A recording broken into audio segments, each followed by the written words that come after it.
ডিমের নতুন রেসিপি, আলু ঝিঝির কাটা, পেঁয়াজ কাটা, আদা রসুন আর লঙ্কা, শুকনো লঙ্কা আর পেঁয়াজ বাটা রেসিপি। খেতে দারুণ, একবার বাড়িতে করো দেখো জাস্ট রেসিপিটা তোমরা। তো কড়াইতে তেল দিলাম, ডিম দুটো ভেজে নেব, ভাজার পরে তোমার নুন হলুদ ভেজে দিচ্ছি।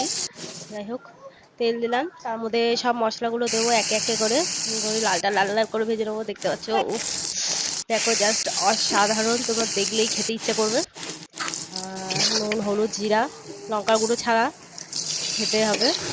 তো আমার ঘরে যেটুকু ছিল সেটুকু দিয়ে করেছি, এবং এটা আমি প্রথমবার করেছি এরকমভাবে ট্রাই করলাম। আলু পাতলা পাতলা করে কেটে করেছি, আর সত্যি কথা হচ্ছে জাস্ট করার পর খেয়েছি, জাস্ট অসাধারণ খেতে। আমার তো হেভি লেগেছে, মুখে লেগেছিল, তোমাদেরও ভালো লাগবে।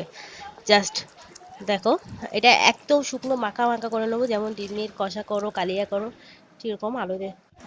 দেখো, এটাও গরম মশলা ছড়িয়ে দেবে যাতে টেস্টটা হয়, যদি পারো তোমরা শালিমার গরম মশলা দিলে আরও টেস্ট পারবে। দেখো দেখো জাস্ট